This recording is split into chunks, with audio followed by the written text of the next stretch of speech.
Hey, What's all going right, all on? right. Happy Pride! Parade, parade, parade, Pride, a parade. deeper love. Pride, a deeper love. Pride, a deeper love.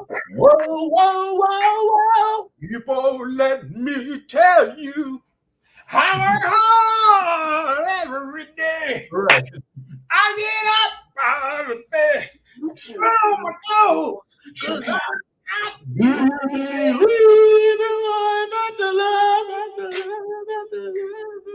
the echoes are important. deep inside me say, I really don't need the darling love. Oh, No matter how far you are, you can't do that. That's all I got from Sharon. Like I can't, unless you're going I backwards. want my soul all over my body. His head down to his toes. I want my soul. And there it is. You know what, Dylan? This was the Dominion and Epic remix on live BGKH. That's what it The was. mega mix, honey. Get into it. Get into all of it, honey. Touch this skin, honey. Get into all of it, honey. Get into all of it. All of it, darling. All of it. What's the matter, Pedro? Are you going through some sort of a psychological Psychological change in change your in life? your life. Are you going back to being a Being man? a man. Hey kittens, what's going on? How y'all doing? What's crack-a-lacking? Eccentric. Well, looks. Oh, eccentric was in here first. There's Grace. There's Des. There's Dylan. Greg Boyd, what's going on? How's everybody doing tonight on this hump day of the hump days of Pride Month? It's hump day in Pride Month, so you know what's going to go on. It's ready to be a whole thing. It's going to be some humping and some pumping and some dumping, all of that during this month. And just so that y'all are aware, this is 30 Days of Epic. I just want y'all to understand that. So every It day, sure is. yeah, every day we got to do, I'm doing something for myself. So this is where we are. This is what we're doing. But what I am going to do is I'm going to take a minute out right now just to acknowledge some people in my life that are going through some issues and having some problems and having some crap going on. Listen, baby, listen. You are loved, and you will get through this as you always do. And that's how we're gonna carry. That's how we're gonna curry it. Yep, that's how we're gonna curry it. So, but other than that, happy Wednesday, guys. I felt a little diva-ish, so I wanted to put on the diva. I just wanted to get Miss Plava out just for a minute. So I just, that's kind of how I was feeling. It's in a little, the little Pride Month because she's a diva, and so I just felt like,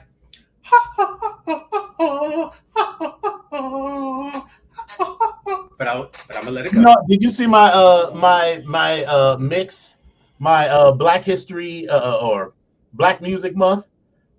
I saw the post. I did not click into it. So yes, I You saw gotta listen that. to that song by Capital Chaos. It sounds like if Plava Laguna was walking the ball.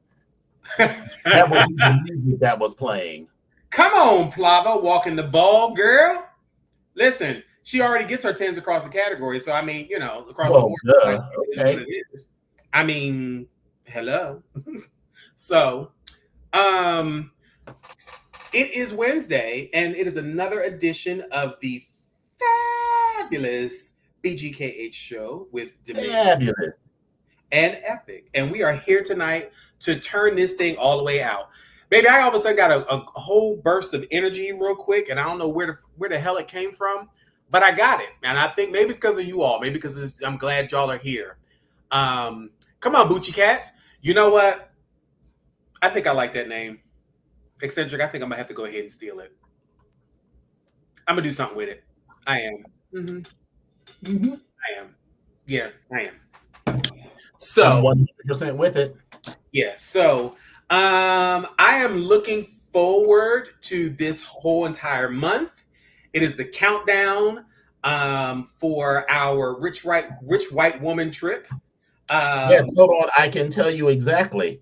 We are exactly 26 days and 3 hours away from our departure for our rich white woman trip. Baby, listen. Officially entitled Rich White Women Go to Europe. Listen, I am already behind already. Like I was like, oh my god, I gotta do this, I gotta do that, I gotta do this, I gotta do that, I gotta do that.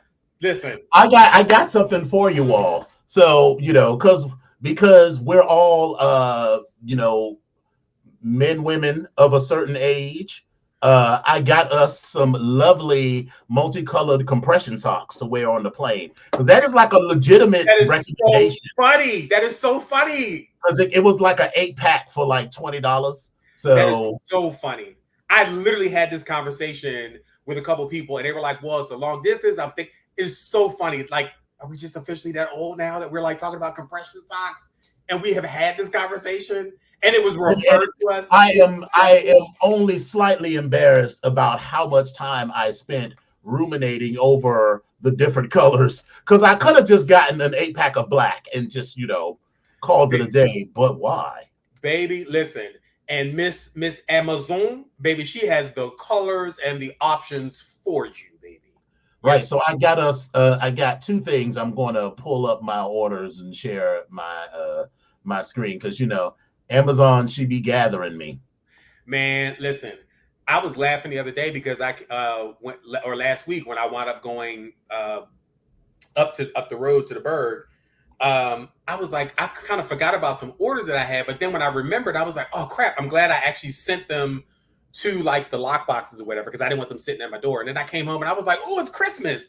All my stuff is here. And of course, it was like a bunch of little stuff. Like I had to get some more soap. I had to get some more like filters for Clark's little water thing and little stuff like that. But it was like, I was like, whoa, so much stuff. Child. I was like, all right, God. So I got us some lovely socks. Ooh, I will take any one of those.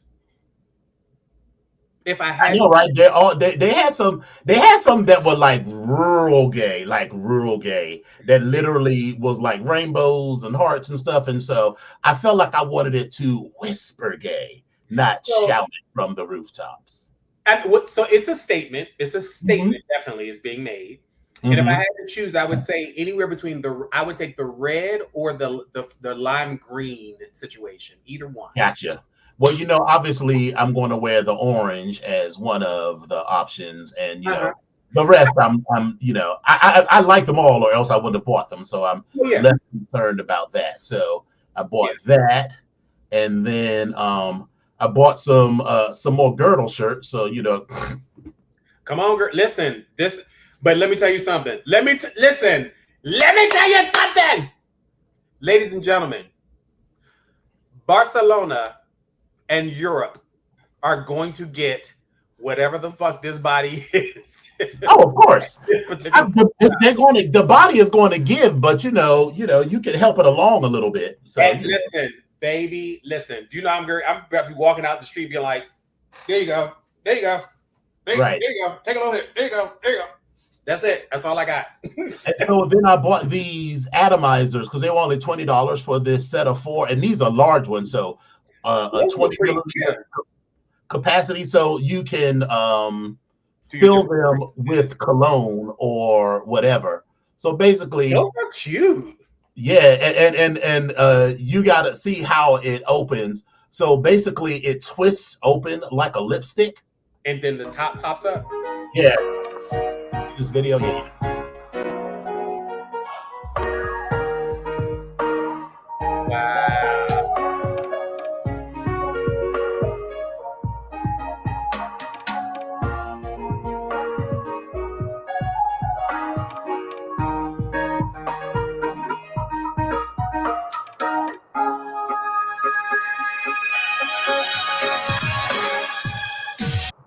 So I'm I here thought, for they're I thought they would just be convenient to carry stuff in because we're gonna be gone for 2 solid weeks. So, got to carry a lot of provisions. And honestly, I've never been there. I don't know if Dominion Oh, I eccentric goes says now. they like Thought to it leave. was amazing at first, but they like to leak. Oh, okay. Well, listen, we still are 26 days and 3 hours away from the trip. Girls, turn around. Listen, Amazon Returns is familiar with me. That's so funny. I have never returned anything from Amazon. Oh, Never. girl, I don't return a lot of stuff, but I am not mad with returning stuff. Oh So, yeah. Oh, um, about my 27 cent. You goddamn bet you I want my motherfucking money back. All 27 cent of it. I remember. Case in point. I remember the other day I was in store. I don't know where I was, but the guy was mhm. like, he was like, well, the change came to like 90. It's eccentric. It was like $2.97. He was like, well, I don't have any change, so I'm gonna just give you $2. I said, I beg your pardon. I said, Wait excuse a me. minute, bitch. So you're going to short I me, said, so you gonna give and me you $3 and your short and your George be short 3 cents? Because I'm not gonna walk out of here without no motherfucking dollar. He was right? like, well, Because that all sounds like your problem. You need to give me $1 and have your register be short rather than me be I was short like, on my money. what the fuck? And he said, but the thing is, he said it with such a fucking straight face. And I'm sitting there saying to myself, like, how many times a day has he done this today? And how much extra is in his drawer at the end of the night? And is this motherfucker going to walk away and take this extra up out of his drawer and take it on home? See, that's where Right. my mind was going. I was like, no. And now, if you would have said, oh, well, I owe you 3 cents, I'd have been like, okay, well, all right, well, fine. Okay. I would like my 3 cents to be God's honest. If we're really going to go there, Yeah. then yes, I But want all of my nickels. but you can keep that 3 cent. But 97 cent, I was like, oh no, that's a No, ma'am. You need to be short 3 cents because I want a motherfucking dollar. No, yeah, that's bitch. a dollar. And he sure enough You gave me do that to 10 customers and you got $10 extra at the end of the night. exactly. And this motherfucker going on with extra change and shit. So I was like, no. Hey, Yeah. Headstrong, what's going on? Hey, Headstrong. Headstrong, what's going on, boys? And so yeah, but I bought those atomizers because I was like, okay, so we'll be at spots, and I wanted to. So I do not have a complex face routine because Wait, as evidenced by Anani falling out. wait a minute though. Wait a minute though. That way that bitch tried to carry me. Baby! Like, Oh! you don't have a 27-step facial routine? I was like, no, bitch, not. Bitch, wait, the way you cussed at him when you said, yeah, it's an all-in-one shit, it's an all-in-one body wash. She was like, oh, what? I was joking about that. I do not actually use the same stuff on my face that I I did know. on my whatever. But my routine is 2 steps. I use a cucumber, what do you call it, toner. Uh-huh. To get out of well 3 steps, because I have like a face wash with like salicylic acid and stuff, that oil and acne and all of that. Do that in the shower, wash, and I do it on my head, behind my ears, on my neck, and everything. So do all of that. Then I get out of the shower, let that dry, or pat my face dry. Then I have an atomizer with this cucumber and lime toner. Scoosh, scoosh, scoosh, scoosh, scoosh, scoosh, scoosh, scoosh, scoosh, scoosh, scoosh. I brush my teeth, do whatever else I got to do. When that dries, I have a moisturizer that is like SPF 30 or something like that, and that's my routine. But I wanted to be, first of all, by getting those 4 bottles in the same size, then it makes it easier to pack stuff up, because you can only put liquids that you can atomize in it. So like the toner can go into one, and then I can bring like 2 different kinds of cologne. I can bring my leather scent, like to lightly, and then like when we go out to brunch or whatever, then I can smell like a homosexual. Right. Homosexual. He's a homosexual. Who's that man? What is he doing? He's a homosexual. Homosexual. Homo. Sexual. Homo. Sexual. That's You the new know who fragrance. you know who the parent brand is? Parent brand is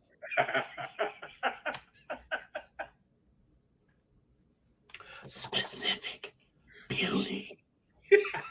Yeah, you know, if you didn't know before, I am letting you know that this hold on 1 second. Headstrong, of course, you need to have a cologne to be a homosexual. Your signature scent is what defines you as a homosexual.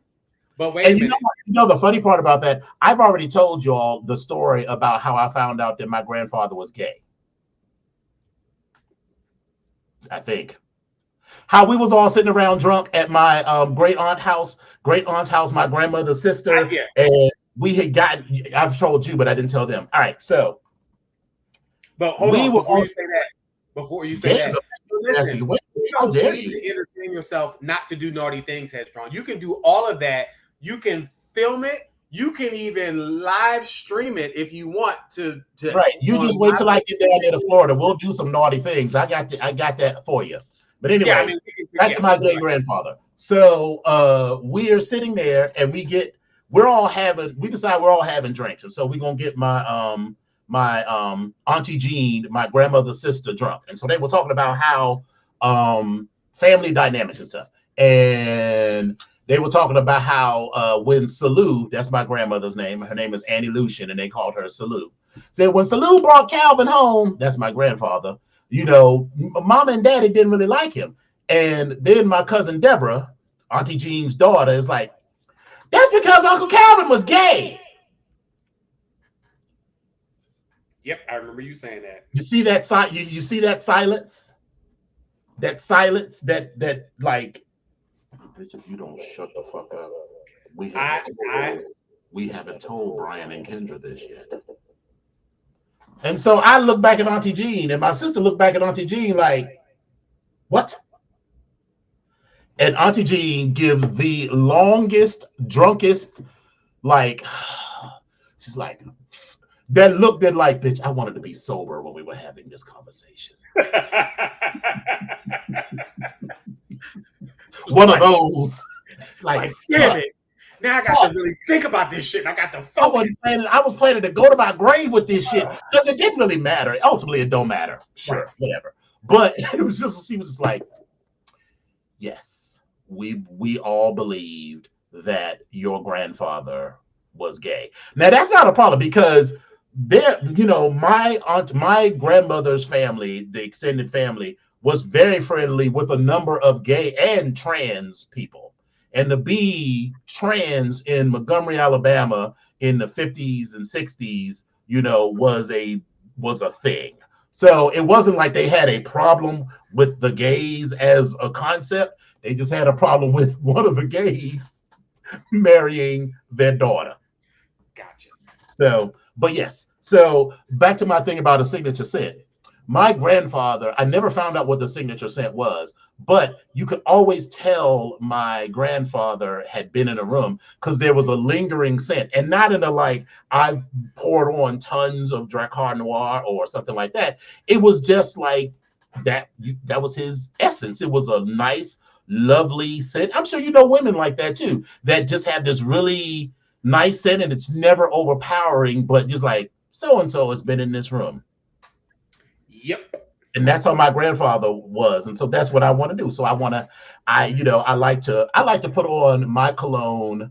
I like to get out of the shower, put on lotion, and then 1, 2, 3, 4, 5, 6, 7 pumps of cologne, and then I put on my clothes. So I don't want you to like immediately smell the scent.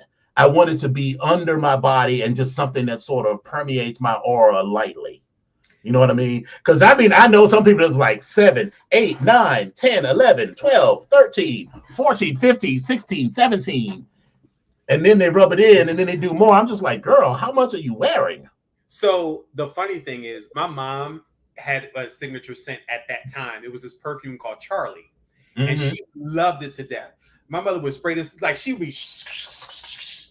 And so she said to me one time, she said, one day I was coming home, and she said, I happened to look down at my legs, and my legs was shining and shit. It was sparkling and everything else. And I said, well, girl, how much cologne did you spray on? She said, shit, I don't know. She said, I love that damn Charlie said. She said, but I can't walk out in the street like this looking like, I'm just glowing. Like I'm just some like sparkly. And I was like, well, girl, I mean, like, what the hell?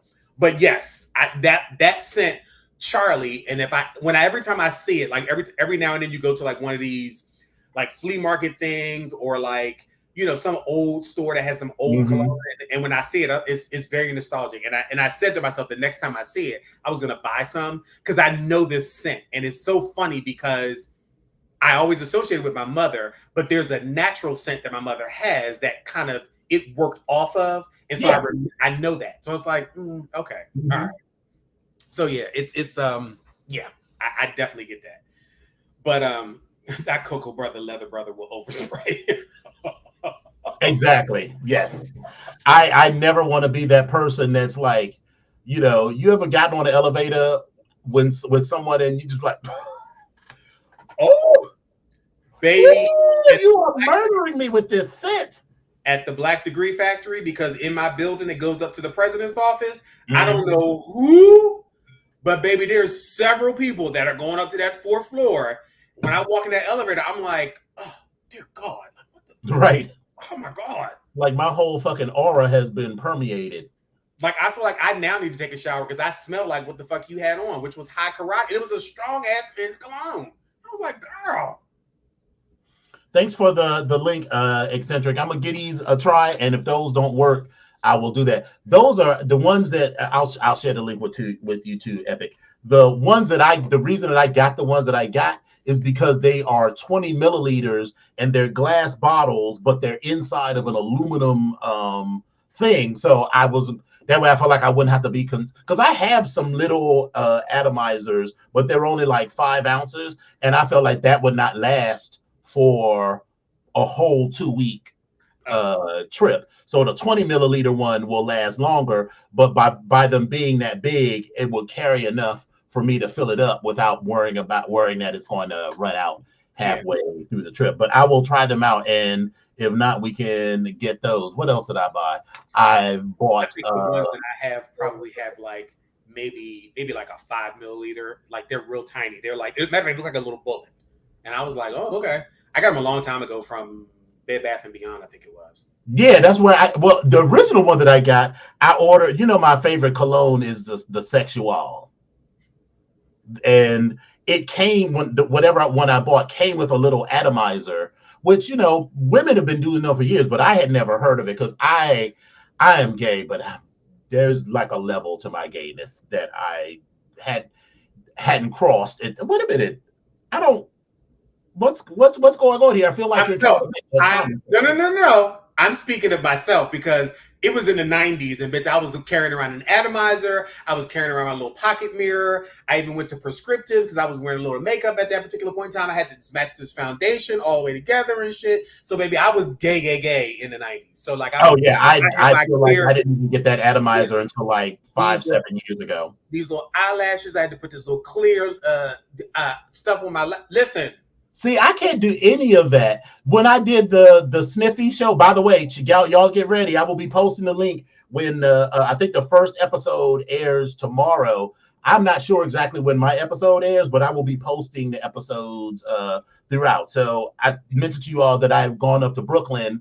Remember, that was the night where I had to drive back with the Epic's twin brother that was driving the bus and almost killed us many times. That trip, yes. But I was on the Sniffies podcast and they put makeup on me, and I hadn't had makeup on my face like that since the 7th grade when I was in a talent show for some reason. And baby, I was just like, I hated every fucking second of it. It just felt, and it was nothing to do with the makeup. I just didn't like it on my face. And like, I don't even like to wear chapstick because I'm like, there's something on my lips. I cannot wear, like, so the idea of doing that like every day, like putting on makeup or wearing lipstick or even chapstick like every day. I'm just glad I naturally have nice supple lips, so it's not really. Baby, I just lick my lips and make love to the camera. That was my welcome to DC. I was like, you bitches want to make up? Okay, bitch, here we go. So, Meanwhile, but yeah, it was just wrong. But I mean, it was all right. It was cool. right. But you listen, you got to learn at some point. So, but yeah, so I bought a couple of other things. If you're putting together your list, you still need to get a couple of converters. Honestly, the thing that the converters and the packing cubes are the things that are high on my list right now. Because I really want to. We had talked about the packing cubes before, you and I. Yeah, I don't think you need to buy any because I got plenty. So, like, I literally have more than enough. So I should be able to give you a. I mean, you're welcome to buy them, but I'm just saying the ones that I got are compressible. Well, that's the whole point of me getting the packing cubes because they can compress and they're like different sizes. You can put different things in them, so they're all together. Oh, wait a minute. Are you talking about actual compression cubes, or are you talking about space saving bags, the one where you need the little vacuum? No, I'm not talking about that. Because I'm thinking I might use the space saving bags, and because I have a little vacuum that's like this big that you can use to like blow up toys. The thing weighs like 6 ounces, and then that way I can carry more, because once you take all of the air out, you can put more stuff in a smaller bag. Right, but that's not what I was thinking. I was thinking of the regular packing cubes, the ones that are just zipped off, sectioned off. You can lay them in a bag in whatever way, and they'll kind of put stuff all together. So all of your shirts, your underwear, your socks, et cetera, et cetera. That's what I'm thinking. Eccentric. I've already gone on record that I'm only bringing one check bag and one carry-on bag. Please.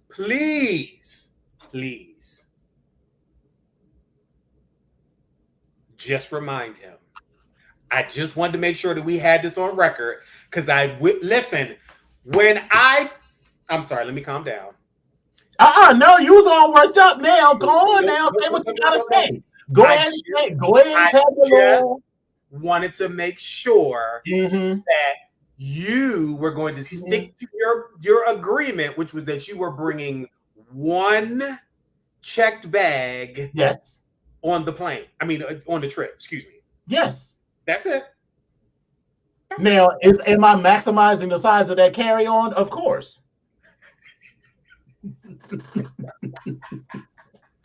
Like, these are my 2 carry-ons. I'm gonna need 2 people to help me lift that carry-on into the overhead. Oh my God. But I mean, the thing is also, I don't intend to bring but 2 pairs of shoes and a pair of boots. And then I'm not even going to bring any leather other than my vest. I'm bringing those neoprene pants that I got, those Cell Block 13 pants, the one that zip up the back. Well, it's got the zipper that goes all the way from the waist and all the way through and under. So I'm bringing that, a pair of boots, and a vest. That's all the leather I'm bringing. Other than that, I'm wearing like jeans and shorts and t-shirts and maybe 1 or 2 pairs of jeans, because we're staying we are not staying at 5-star hotels. We're staying at strong 3.5. We're staying at Marriott properties in Barcelona, in Sitges, Barcelona, and Nice. We're staying in Marriott properties. Right. Which I've confirmed that they all have laundry services. Listen, and the Ryu has laundry service too. You were talking about 3 pairs of shoes. I was like, I hadn't really thought about it because I was sitting there thinking like, I have I'm trying to do like 1 pair of shoes, like something dressy, whether it's a sandal or a shoe type of situation. But then I definitely want a pair of sneakers. But the boots, I don't know about that. I don't know if that's going to add. I'm still on the fence about the boots. We'll see. It might be a pair of like mountain shoes, so not like boots with like heavy steel toe and all of that. I might not be bringing all that. We'll see. We'll start laying all of this shit out. So my process is going to be that I'm going to start laying. I'm going to throw everything that I want to bring in a pile, and then we'll start then I'll count up and I'll be like, I have 37 shirts here. So we won't be doing that. So maybe I remember a time when I used to pack so much. I'd be like, I need 3 outfits for each day. I need 3 outfits. I need the morning, I need the afternoon, I need the evening, just in case we go out, because then I can wear this all over. Listen, I would be so motherfucking overpacked. Now I'm sitting here thinking, also, let's be clear, we are, other than when we go to Berlin, we're never going to be more than about 10 miles away from the Mediterranean in the summer. Sweetheart, do you So understand that I am ready to be? When I said this, you're gonna get whatever this body is given, baby. Listen, no, y'all no, gonna be no, no. sick of I me. just mean that it's always going to be hot, which is why I'm like, bring more change of clothes. So I feel like I'm going to pack the same way that I would pack when I go to Fort Lauderdale or Miami. So it's the same kind of Mediterranean, tropical, lightly tropical kind of climate. So it's the same thing. And baby, when I go to Miami, I'll be like, okay, I need something for the day because we'll probably go to brunch. Then we'll do something else and I got to change. And then you got to bring something nice because you might meet the fucking mayor. Because, baby, I have been in Fort Lauderdale and be like, hey, we just got tickets to go to this joint with the mayor. You bring some nice linen. Like, bitch, did I bring some nice linen? Of course, I brought some nice linen, bitch. What the fuck are you talking about? Bitch, I'm a gay man. It's summertime. Of course, I got linen. Do I have white sandals? No, but is there a fucking Ross nearby? Hell yeah.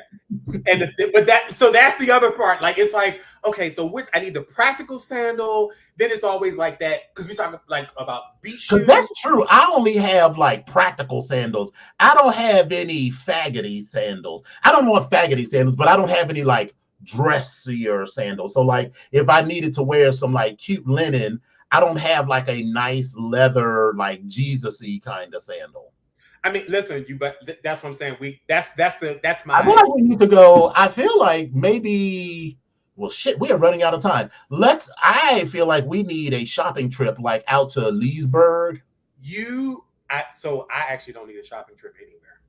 I just. But you could come with me. I'm just saying you don't have to buy that. Absolutely. Because I might find. So like the weekend of the 21st, because next weekend, shit, I gotta book that joint because next weekend, the 16th, is Folsom. So then we can go like the weekend of the 22nd. Let's chat about that. But come on, let's get through this show because we got we got a lot. Oh, and thank you, Steel Toe. I got this shirt from Leatherworks. Hey, Steel Toe, what's going on? Oh, let me just say a couple of things. So I posted today. Today is the 35th anniversary of my graduation from high school. So I was just reminiscing about that. I was like, bitch, 35 years. It's been a minute. Some days I'm like, no, that can't be. It can't be. It's been like 10 years at the most.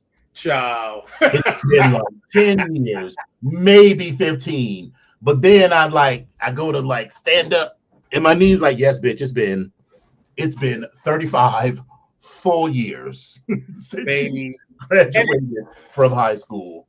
And I should be tighter with the people in my graduating class because again, there was only 28 of us. So I really should have been tight with them. And I don't fall out with any of them. I'm like, right. Okay. There were 675 people in my graduating class. So there was no way that I was going to be tight with them. And then I went away to college. Although, I mean, people went a number of places, but the majority of them stayed in the DC area. They went to like Howard University or University of Maryland or Morgan State or Hampton or even like North Carolina A&T. I was all the way down in Florida.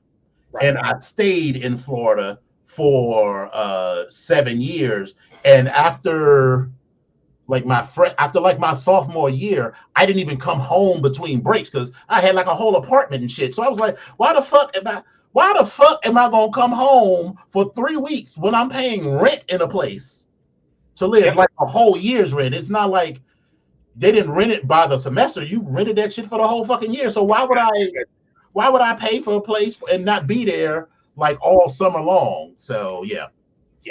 Plus, by that time, my parents had separated, and there was no way that I was going to spend my summer in Montgomery, Alabama. So that was a negative.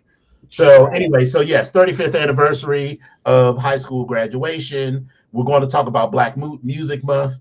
I had craziness with work people, but you know, it's a day that ends in Y, so there's always that. We already talked about Countdown to Rich White Woman trip. We will continue to entertain you with that. We got a whole backlog of like skits and stuff that we're going to do, and this is going to be our time to do them. We're going to have so much fun on this trip. Me, you, and Best Friend, and the Mac Pack. We are going to turn Southern Europe out.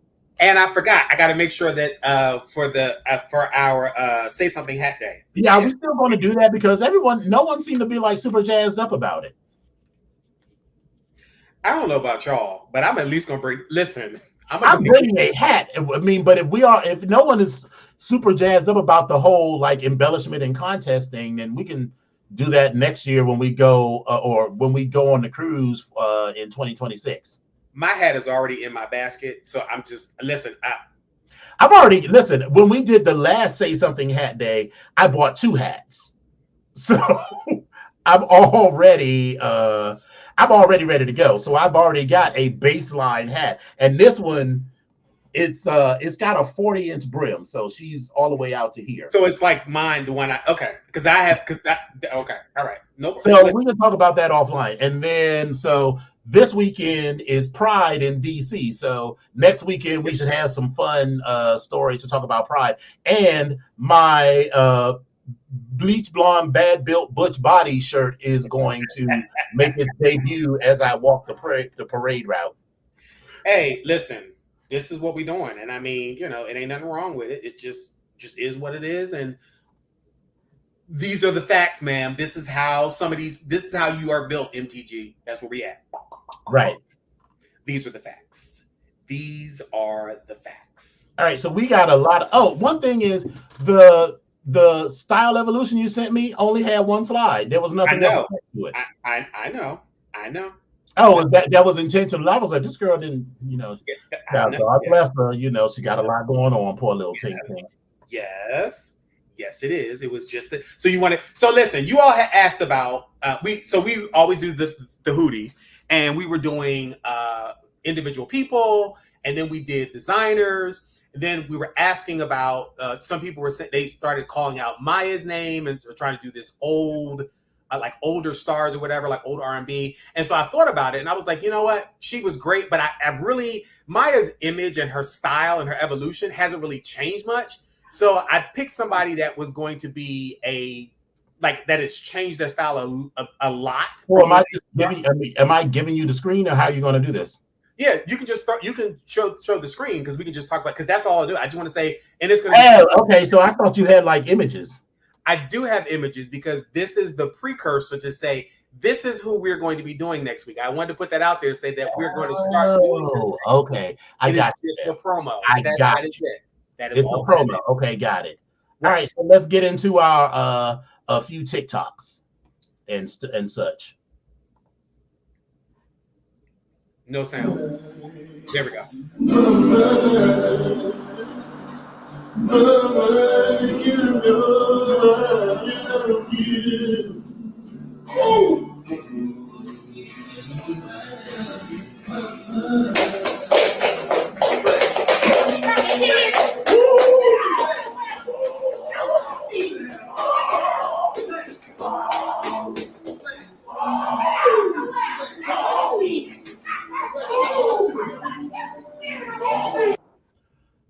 I thought this was funny to me because it reminds me of my roommate in college. His name was Damon. Damon was killed a couple of years ago outside of some club on U Street. He was literally, Damon was not that kind of guy. So he did not get in a fight with anybody. He happened to come out of the club, this jazz club on U Street, and got caught in the middle of a fight between some other people. And one of the guys put out a gun and started shooting, and Damon was killed. Damn. So that was terrible. It was. And there's nothing funny about that. His funeral, however, was hilarious. So I will start by saying that there's Best Friend, who is like the gay bestie, and then college best friend who is not gay. Me and college best friend, he came to town and we went to Rosa Mexicana because he got there early. So we were drinking. So at some point after like 5 margaritas, we was both, and he's a pastor too. So it was like, girl, I think we should stop drinking because we still got to go to Damon's funeral. So we get to Damon's funeral, right? And so we're like, you know, you like a little tipsy, but you like tippy pausing it, tippy pausing it. Yeah. And as a minister, he had to speak at the funeral. So so he's trying to get it together, right? So then after he gives his words and, you know, I give my words, because me and Damon didn't necessarily get along, but we didn't certainly hate.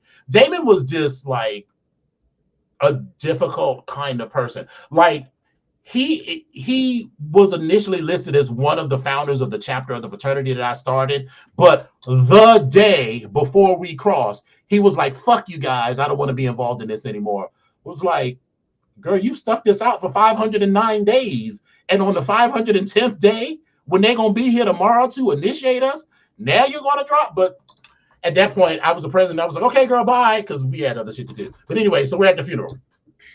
So his aunt gets up and starts, Damon was a beautiful spirit and we loved him so much. And I'm like, my best friend's name, I'm going to say his name is David because that's not his name. I was like, don't look at David. Do not look at David. Just like me and you. It's like, do not look at David. Do not look. Because remember, we was also fucked up a little bit.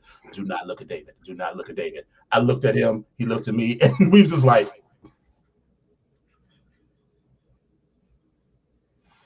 meanwhile, she's like, Demon was such a beautiful spirit, and we all loved him.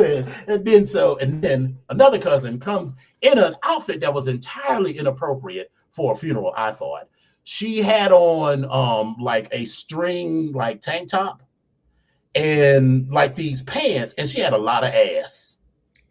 She wasn't big, and not there's anything wrong with being big or whatever. I'm just saying that she was petite frame, but all of the body that she had was in her ass. And she had on these like linen-y, cottony kind of pants, and the pants was like this batik kind of fabric, like with that kind of print on it, and them pants was all in her ass. And so I was like, do not look at him. Do not look at David. Do not look at David. Do not look at David. And so while this woman is giving all of that, this one woman with the fabric all in her ass comes up, and so does one of Damon's younger cousins. And the younger cousin starts giving like an interpretive praise dance kind of thing, and she's all like doing all of this. And me and David are just sitting there like silently losing our shit. And then old girl with the batik fabric panties all in the crack of her ass starts comforting the woman that's giving the spoken word thing. And so she's, just comforting her. So she's up here. This is her back, right? She's rubbing her back. And then her hands start working its way down and down and down and down until she was fully rubbing this girl's ass, not the child that was doing the interpretive dance, but the other woman that was doing the praise or the poetic reading or whatever, like rubbing on her ass. And I was like, I'm gonna have to leave. I'm going to have to leave because it was sad because Damon was an only child. And his mother had Damon later in life. So Damon was maybe 35. We were all like maybe 35 or so. No, it was a little earlier than that. So we was like, let's say we was like 37, 38 years old all at the time. So Damon's mother was but they sort of grew up together. So Damon's mother, if Damon was 37, his mother was only like 57. So she was like relatively young. and she was fucking beside herself. So on one hand, you got the mother just like breaking down, but these are like light-skinned bougie people. So you know, she was breaking down in a light-skinned bougie. So that was funny in and of itself because she was clearly beside herself, and you know, you're trying to be sympathetic to her, but she's giving you light-skinned bougie breakdown. And then on the other side, you've got this praise dance and this woman getting to second base with her cousin, you know, with the little with TT in the middle, giving her best praise dance. I can't. Listen. So that's what that. I mean, that was a very long story, but that is what that whole scene was reminiscent of for me. Lord have mercy. Okay, well, all right. Well, God bless it. Yeah, I mean, I mean, what else is there to say? Yeah, I'm like, I don't know what else we can say about that one.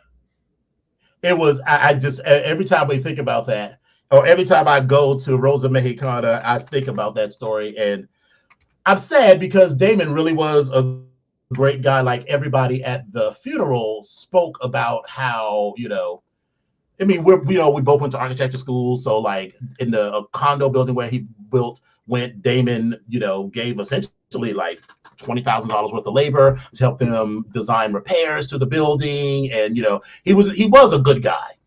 So I was actually thinking, I wonder what Lola will think when I say light skin bougie breakdown. I can't with you. But so it was a sad but also funny moment. So then we just got a few Instagram one night stand. I already did this one. Did we do this one? Oh yeah, we did. I'm hold on. No, we didn't do that one. Nor that one. He's just a guy that I know. Hold on, I'm going back. What else did you do weird? Went to a glory hole in Houston once. I actually did it in LA. So there's a glory hole place in LA. You sign up, you just go, hey, here for the glory hole, and you walk in and Well, you it just was on Craigslist. whoa. And I go to this apartment complex in Silver Lake. And they're like, go to the laundry room. So I go to the laundry room and there's like a sheet with a hole. And next to it is like a Dell laptop. Oh, it's always a Dell And I put my in the laptop. No, in the hole. Right. And I felt like a little stubble. And I went, I got to get out of here. How many sucks? I mean, How many licks did it take to get to the center of your sensitive side? Like 10. 10. Yeah. 10 sucks. Then I had to get in, like, I had to like register the stubble. You thought a girl was posting on Craigslist. I want to suck. I was like 23. I didn't know that it was like a gay thing. Yeah, you did. Yeah, you did. What else did you do weird? Exactly, because I'm like, I mean, listen. Are there women who do freaky shit? Yes. Are there women who do freaky shit? Absolutely. Absolutely. Are there women who are cum dumps? Absolutely. But I feel like the percentage of women who, for just whatever reason, like that are going to post on Craigslist that, you know, you are going to randomly show up at my apartment or in the basement of my laundry room, and I, as a woman, am going to be behind a sheet and suck you off anonymously, and we'll do that to like anybody who signs up. That's a very small percentage. And then he says it took 10. That motherfucker nutted in that man's mouth. And then now he's telling that story to protect himself. I just want to be clear on that. Listen.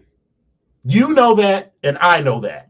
And everybody listening to this show knows that. The fact that he went to a glory hole, let's start with that. Like, you already know what this is called. Listen, I don't, you knew exactly where you were going, and it is what it is. And just say that. That's all. That's all we're going to do. That's what we're going to do. If you're going to be a hoe, just be a hoe. And then if you don't want to talk about, then don't fucking talk about it. Don't fucking talk about it. But you've told the story. So now everybody, no, I want to be clear. I am not saying that this man is gay. I'm not saying that. But you certainly did some gay shit. And I feel like you knew at very soon after sticking your dick through that hole, you knew it was a dude, and you kept going because the shit was feeling good. I'm sorry, I was still stuck on. I'm not saying he's gay, but okay. Because you can have a man on man experience that maybe is not replicated in your life, but just call a thing a thing. Sure, we'll go with that. You had a man's mouth on you, and you didn't stop it. That sounds like that damn song that Eddie Murphy made. Put your mouth on me. Right. Yeah. Treasurer said he knew Gloria. He fronting. Hey, listen. Okay. All right. Oh my God, I'm in love. Who is he? He's just a guy that I know. Is he straight? But he just gets me. But he's straight. And he's like really cute. But he's straight. But if he just, But he's straight. if only he just, But he's straight. he really just, But he's straight. but It's not gonna happen. I just wish he could. Ooh. But I just, Nope. but this one time, He's still straight. when he said he just, Ah. I just, No. but he watches all my stories. I just It's if you know somebody like this, the dude is either straight or married or got some other something, and you'd be like, but he's the love of my life. I was like, well, wait a minute. So the worker is which person we talking about? Because I know one of each. oh, right. Oh, I'm saying yes. Yes. One or all of those. And then when he was like, boom, Right. All that. It's like, I was like, right. Yeah. This is what a $700 haircut looks like. Webb the barber is a master of his craft.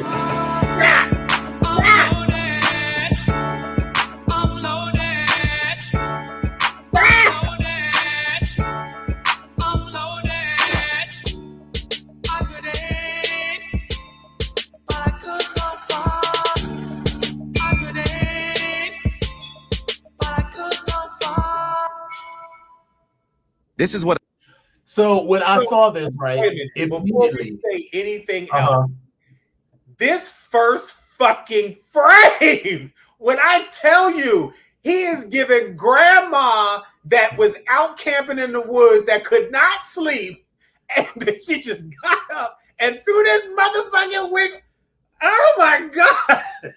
So I am glad that Lola and Terry chimed in, because I was this was the monologue in my head after he was done. To Lola, light skin. Hey, light skin. Light skin. Come on over here, light skin. Light skin. I see you, light skin. You looking all sexy with your light skin and your silver hair. Come on over here. Come on over here, girl. And then when Terry be like, hey, brown skin, come on over here, brown skin. Oh, but wait a minute. No. Come on, brown skin. I see you, brown skin with them big old titties. Don't act like you don't see me. Come on, brown skin with them big old titties. Well, fuck you, bitch. No. That's a Listen, lie. Grace is living her best life right about that. That's all I'm gonna say. So Grace. Oh, so you saying Grace would have entertained it? Grace would have been like. Grace is living her best life right about now. So, baby, listen, I'm gonna let Grace talk about all of that stuff, but Grace is living her best life. But Lola, spot the lie. Spot the lie. Lola, did I hit it? Did I get it on point? And Treasurer said he looked like Albertina Walker.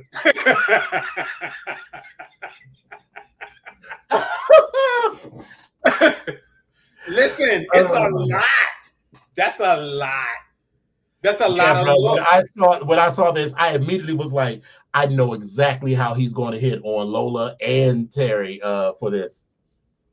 Listen, and then the sad part is, like, I don't even know this young man, but this texture of hair at this age. Now, baby, wait a minute. Now, you just gonna get Miguel texture hair, and your name is what? Albert or Albertina? Girl, if you don't go. Whenever I see people like that, right? So, even so, like, I'm bald, right? But when I let the hair grow out, there is hair on the side. So when you cut this down, and even here, it's not like you have absolutely no hair here. It's not 100% smooth. So when you, at some point, I feel like, what happens when your hair starts to grow from underneath this? And bitch, if I pay $700, that shit needs to last a very long time. Listen, they're gonna shave that hair down as smooth as they can so they can put that glue on it so it can grow. And then when them little itty bitty hairs come up, that hair ain't been coming in that much that it's gonna make that wig come up. Now over time, that glue and all that other crap and your oil from your scalp and everything else is gonna loosen up some of that glue, and that rug is just gonna peel up like some old carpet. And listen, that's right. And you know what it's gonna peel up? Right when Terry Grace has been entertaining him, and he was like, and then that wig started peeling back. Or no, I'm sorry, because I don't want to assume what Grace is a lady. She would never do that sort of thing. But she's gonna rub on that scalp, and that whole rug is gonna casually slide down his shoulder. Baby, the way Grace would react if that type of situation. Do you know the phone call that I would get? Do you? Matter of fact, she might show up at my door. Ring. Like, what's up? What's going on? Grace, what's up? What's going on? Baby.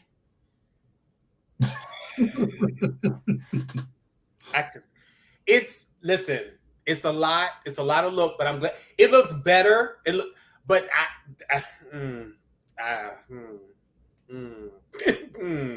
I mean, these installs always look crazy because you just basically stick in head, random pieces of hair to the scalp, and then when they cut it into a style, but that style was not appropriate for a man in his early hundreds.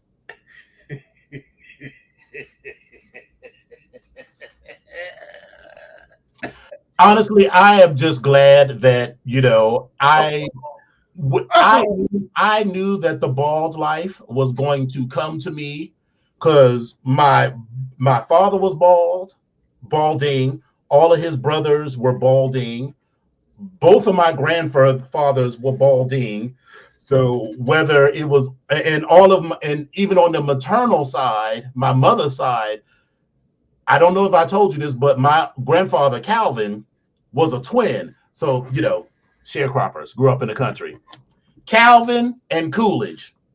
Yeah, you did tell me that. Herbert and Hoover. Yeah. And I forget what the third set was. One was named, David was the one child that was born by himself. But there were 3 sets of male twins with names of presidents. Grover and Cleveland. That was the third set. Because those were the presidents when they were born. Damn.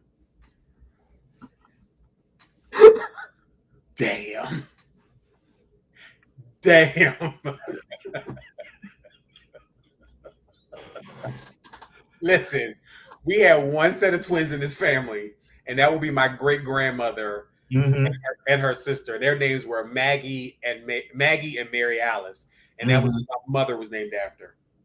That's it. That's it. But anyway, you get $2,000 for each concert you wouldn't go to. How much money do you have? All right. So how much money would you have? You get $2,000 for each concert that you wouldn't go to. I'd only have $6,000. I'm sorry, $8,000. So who wouldn't you go see? I'm sorry, that's 10. I wouldn't see Taylor Swift. I wouldn't see what's his name right next to him. Right next to her. And then that's Billie Eilish. Mm-hmm. And then I wouldn't go see what's her face? Who is this? That's SZA or that's SZA, I think that is. Okay. But I would not go see SZA, and I would not go see on the bottom row the blonde. You wouldn't go see Lady Gaga? Is that who that is? That's Lady Gaga. Oh, I couldn't tell who that was. So I would have So I would have 8,000. I would have, let's see, 2, 4, 6, 8, 10, 12. Yeah, I'd have 12. Was 2, let me see, 2, 4, 6, 8, 10, 12. Yeah. Even though, I mean, I don't necessarily have anything against what the hell is this girl's name? That's Ariana. I have nothing against Ariana, but I have no interest in seeing her. Of course, we've already seen Beyonce. Doja B is in and out for me, but I feel like it will be an experience, so I'll go see it. Sure. Of course, I'm going to see Cardi B. I'm going to see. I'm not one of the little monsters, but I know Gaga is going to give you a hell of a show. Yeah, and of course, I'm going to see Meg Thee Stallion. And I mean, again, y'all already know my feelings about Rihanna, but I'm still going to go see her because I have nothing against her. Listen, we gonna be a little short, but because yeah, So you're not trying to, you don't want to go see Sexy Red and hear her talking about what's he say? That's not Sexy Red. That's Ice Spice. Who? That's not Sexy Red. That's Ice Spice. They're not the same person. Listen, I graduated from high school 35 years ago. I don't give a fuck. I thought it was Sexy Red because she got the red hair. Listen, Sexy Red. If you literally do a Google search of Sexy Red and what comes up, that's Sexy Red. That brown skin girl that wears glasses that just look like an everyday roundaway girl that you just gonna see. Oh, wait a minute, bitch. Oh no. That's Sexy Red.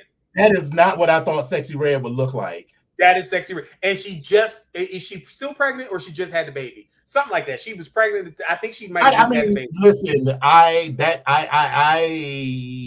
need to pull back my reaction because all black is beautiful, but that is not what I thought. I thought that this woman was Sexy Red. Okay. Well, the worker is Sexy Red. Okay, got it. But listen, the worker is Sexy Red is trying to, think outside the box because she has a lip gloss line that is named, and the colors of the lip gloss are like they have names like gonorrhea or like because it's a specific green color, and I was like, what? But wait, the worker is this lip gloss line that she has already sold out already. Remember when we were young and of an age, and we would be like you would say something to your parents, and they're like, I don't care about none of that. And you will be like, we will be talking about, yeah, Cool Mo D, or, seeing some young, when like at Motown 25, when Flavor Flav came out with that big ass clock. And, it was like, yeah. And, my parents were like, who the fuck is that? Why is this man walking around with a huge clock around his neck? And we were like, yeah, I want a big ass clock like that. And they were like, yeah, no, not interested in that at all. And remember how you swore that you would never be that person? Raise your hand if you're that person now. Because I would never, nor would I ever allow anybody over whom I had any authority to wear a lipstick called gonorrhea. So hold on. So she said, I'm telling you what the colors are on the line because I just pulled up this article again. So she has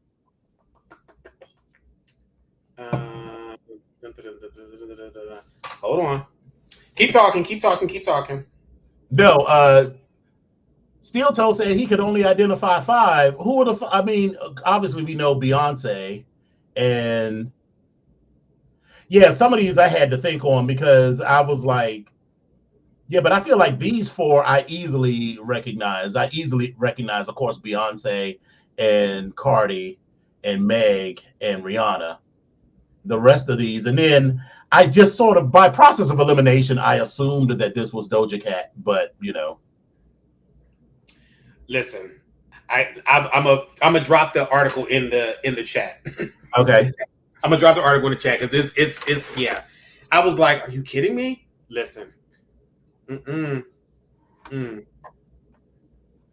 then so for our last tickety talk of the day.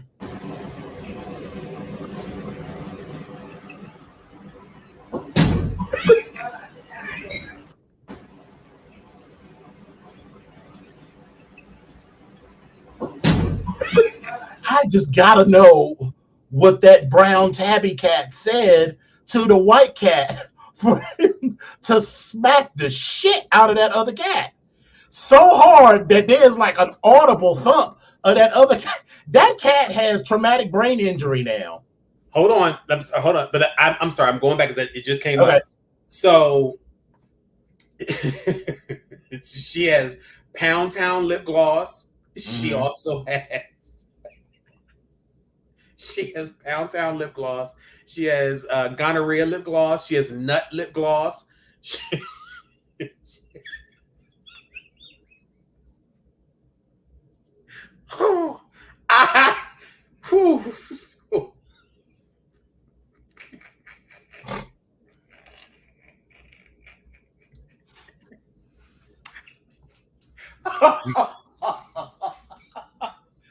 Wait a minute. Still said he thought that Billie Eilish, he thought this was Michael Jackson.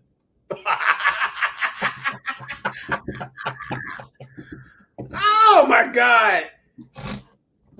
Oh my God. Today on Old People Named Stars of Today. Baby, listen. I listen. That's it. I got nothing. Well, those are, so you said Pound Town, cum, nut, gonorrhea, and nut. Gonorrhea. Yeah, there's no way that I would let a child of mine buy those colors. So yeah. So is nut like lip gloss? Yeah, these are all the colors, and I thought the others were lipsticks, and like nut was. It's like a lip gloss. Yes, coochie juice, gonorrhea, yellow discharge. Like it's a. One of them is named Yellow Discharge.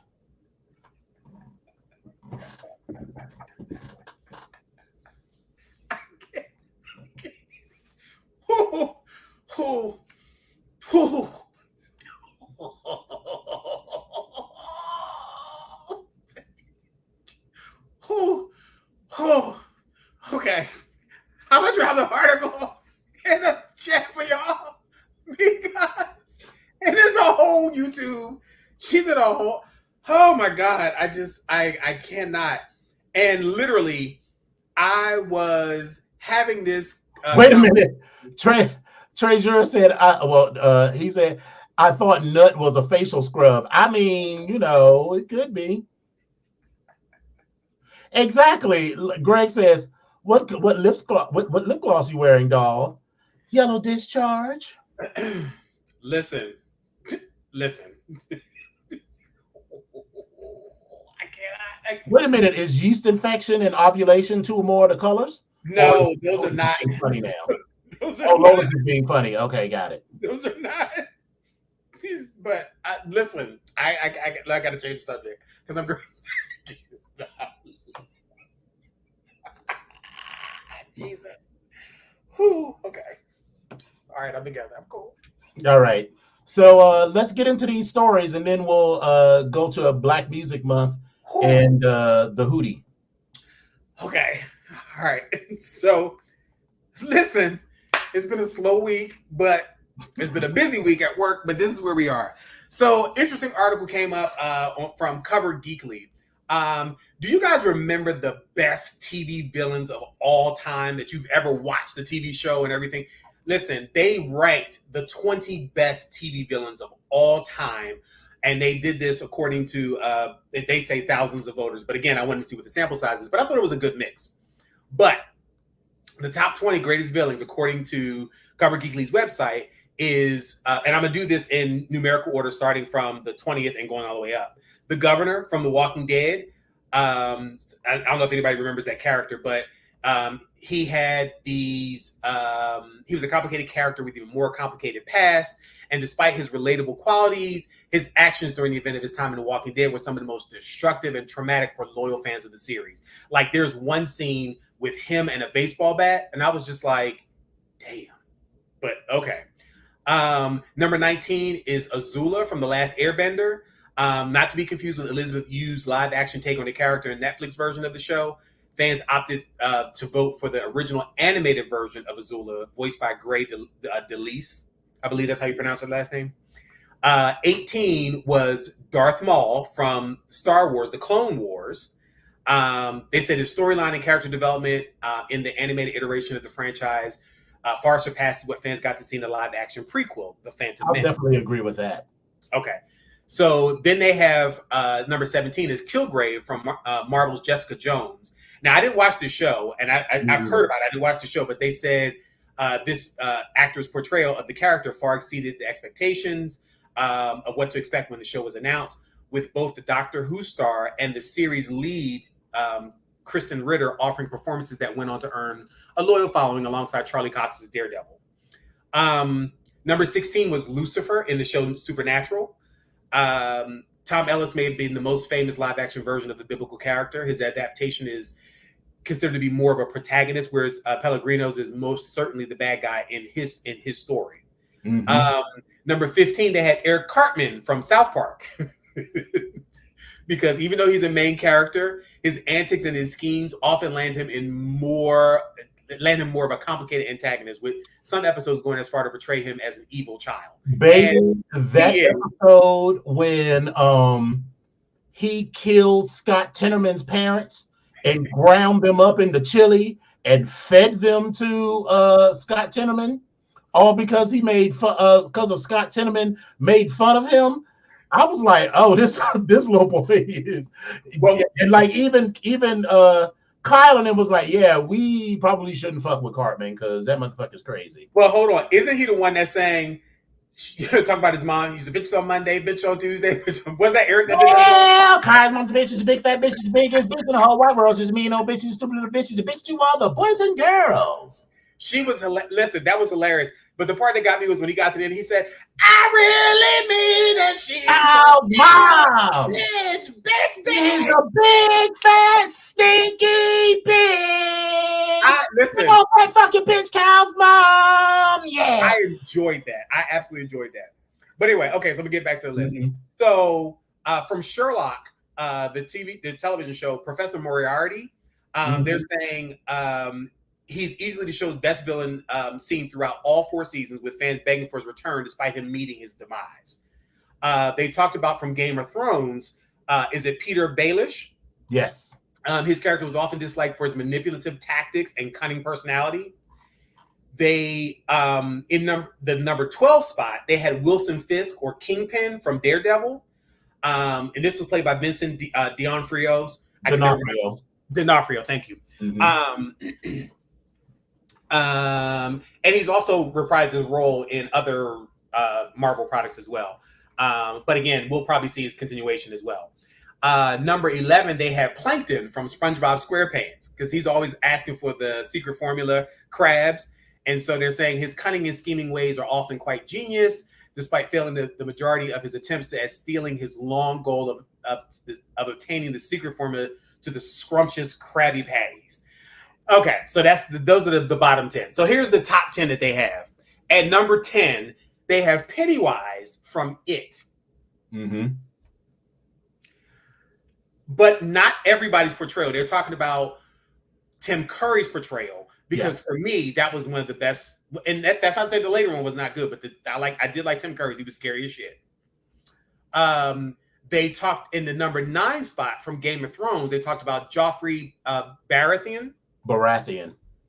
Okay. Again, I'm not a Game of Thrones person. I didn't watch all of it. His cruel and evil ways would often leave him being severely disliked, with some going as far as to take a dislike to the actor for absolutely no reason other than that was bad. Because I mean, like, for a while, that man, well, he was a child at the time, but he couldn't get work because people like hated him. Because, I mean, the character was awful. And that was one of the most satisfying deaths you will ever see. Watching that man, he was a child, but he was like a teenager. Watching that man choke to death in front of all those people was very satisfying.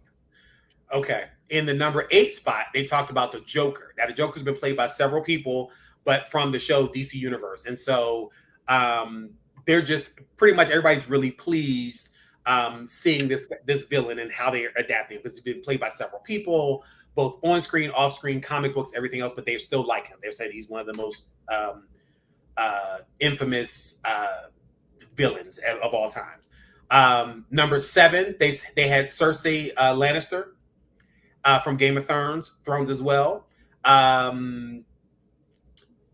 Cersei's ruthlessness is entangled with a twisted sense of protecting her family, making her motivations tragically relatable while never excusing her monstrous actions. That's a powerful statement. A lot, and the way they let her die all peacefully with her man brother was she needed to go out. She needed to go out like screaming. I'm gonna let that one go. So Palpatine from Star Wars: The Clone Wars. They said that this puppet master act makes him incredibly dangerous, as his true goals remain hidden until it's almost too late. It was absolutely too late. Yeah, they said he has the ability to sow discord and profit from the suffering of millions, and what makes him such a terrifying and effective villain. Number 5, they had Hannibal Lecter. Baby, listen, I don't give a fuck what you say. That was one of my favorite movies. And when I tell you that Sir, what's his name is on the tip of my tongue? Anthony Hopkins. Anthony Hopkins. When I say he played the shit out of Hannibal Lecter, I don't have any more words for him. But yeah, I have no more words for it. He's manipulative. He's sneaky. He's vicious. He's cruel, but he's kind, and he's also kind of loving at the same time. Listen, he did that. Number 4, they had Ramsay Snow from Game of Thrones. They said that this sadistic streak is unpredictable, making him a constant threat. Now, again, I didn't watch Game of Thrones, so I'm not sure of everything with Ramsay. So, what else can you add to that? It talks about the Theon Greyjoy's transformation. He basically cut off that man's testicles and turned him into the kindest word would be submissive. It was more like, he was broken. He raped Sansa over and over and over again, but he was another one who had an extremely satisfying death at the hands of his own dogs. Yeah, okay. Number 3 was from Breaking Bad, Walter White. If you've never seen the show Breaking Bad, so listen, when I tell you I have never watched a show where I literally have seen everything step by step, how someone like you or I can get into this game and be the motherfucking man. Listen, he orchestrates the death of children. He poisoned a child. Like, he has a lack of empathy. Like, he is just, Walter White was like, but he also had a conscience at the same time, which is really weird. But he's a number 3 villain on this chart. And I need to make a correction. So number 2 is Negan. And I was saying that when I was saying the governor with a bat, it wasn't the governor. I'm sorry. You were thinking of Jeffrey. You were thinking of Negan. Thank you. Watching him kill Glenn with this whole bat situation, it was almost traumatic. Like, it was a lot. It was a lot. But the story switches around, and he then becomes he's not a villain for a minute, and then he kind of goes back to being a little bit. So it's listen, he was rough. He was absolutely rough. Now, the number 1 character was also from Breaking Bad, and his name was Gustavo Fring. Is that Giancarlo Esposito? That is Giancarlo Esposito's character. And when I tell you Walter White didn't have shit on Gus, listen, he had a charming demeanor, and he had some like a whole different, just dark side. He owned like a restaurant and was trying to run the restaurant at the same time during the day, but at night he was like killing the meat, like chopping motherfuckers' head off. Gus was the motherfucking man, but they had him as the top ranked villain of all time out of these 20 that they had here.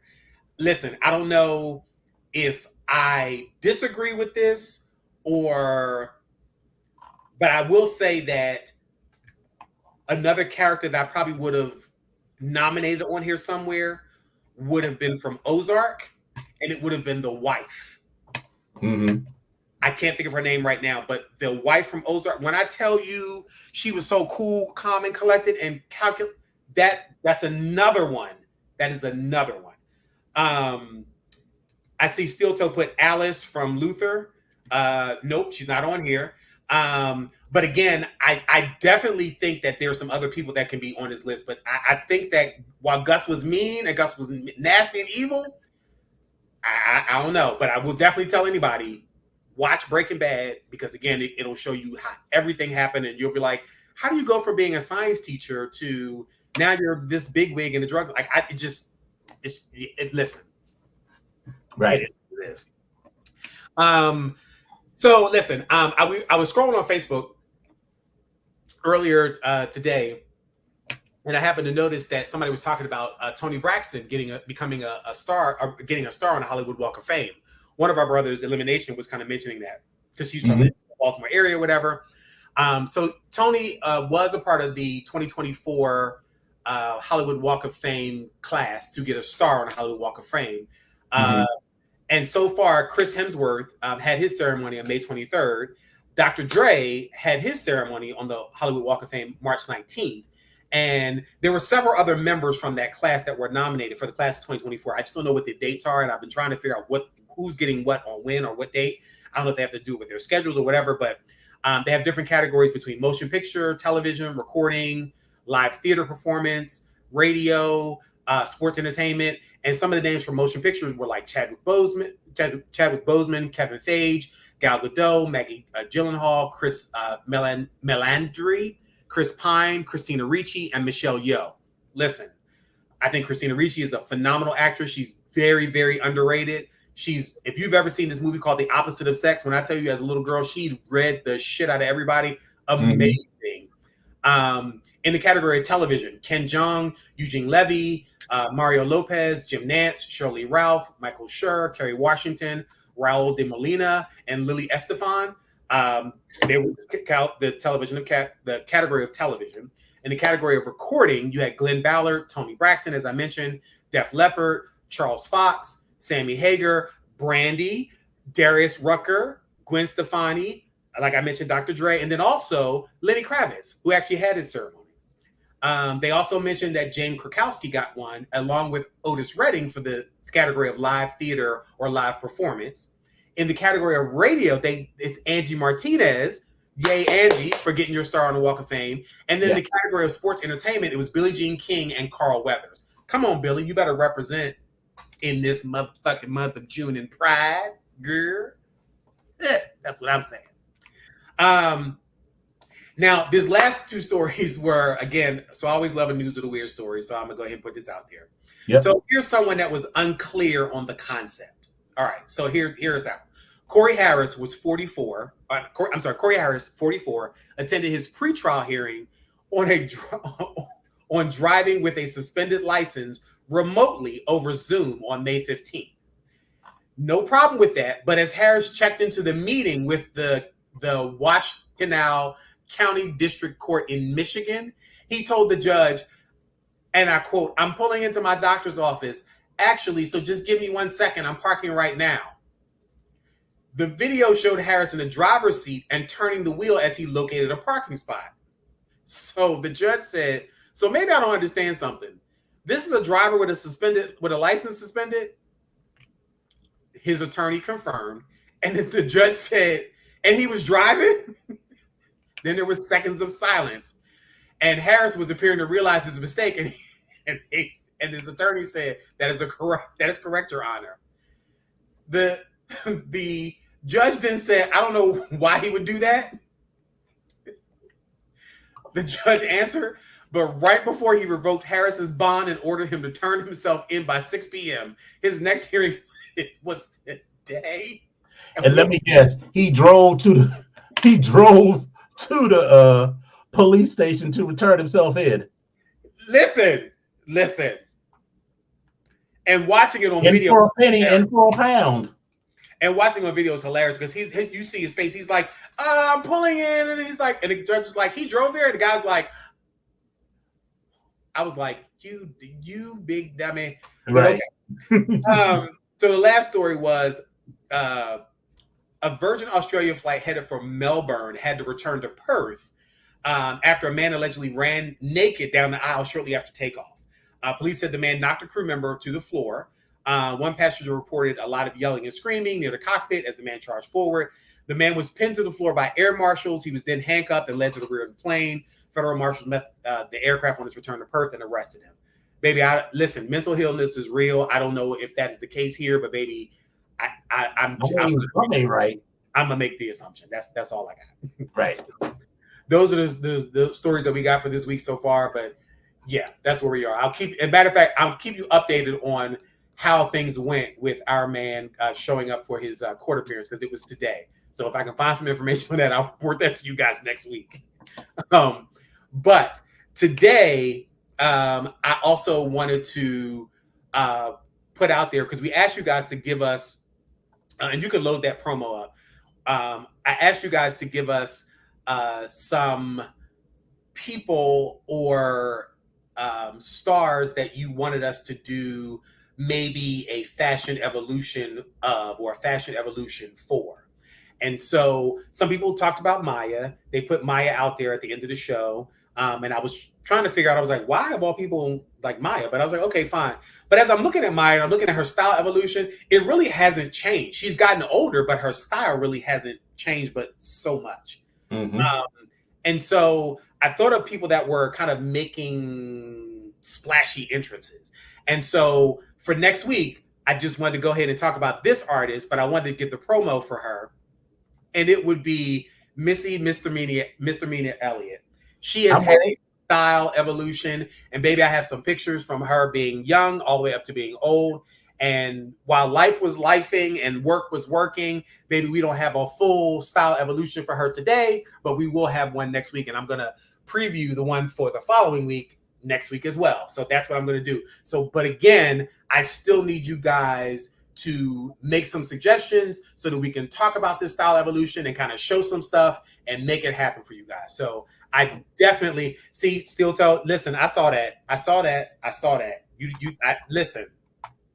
Listen, I don't want to monopolize the show with my girl, but yes.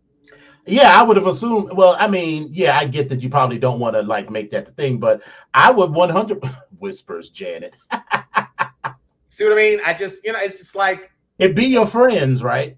That's what we're doing. That's what we're doing. That's what we're doing. Okay. But anyway, so next week, be on the lookout for Missy Misdemeanor Elliott, and we will have a style evolution for her. And more than likely, it probably will be Janet after that. But again, thank you for that suggestion. I appreciate the love. Yes, I do know you love her too. Right. And so that's a good transition into our next segment, because as we know, June is African American Music Appreciation Month. It was created by President Jimmy Carter in 1979, and it celebrates the African American musical influences that comprise an essential part of our nation's treasured cultural heritage. This comes from the National Museum of African American History and Culture. It was formerly called National Black Music Month. This celebration of African American musical contributions is reestablished annually by presidential proclamation. So blah blah blah. Okay, so that's it. So I just call it Black Music Month because otherwise that's a whole lot. That's like a mouthful. Black Music Month, Black Music Month, Black Music Month, Black Music Month, Black Music Month, Black Music Month, Black. Right. And so now, since we're getting into Black Music Month, our first set of artists. So every week we're going to do a different genre, and then Epic and I are going to talk about two artists that we like from that genre and our favorite songs. So this week, our genre is house music. And so up first, go ahead, Epic. Frankie Knuckles. Listen, say what you want about Frankie Knuckles. And it's so funny. I never realized how much he looks like Seder in this picture right now. Like, oh my God. Like, I'm looking at him like, what? No, he doesn't. In this picture, yeah, he does.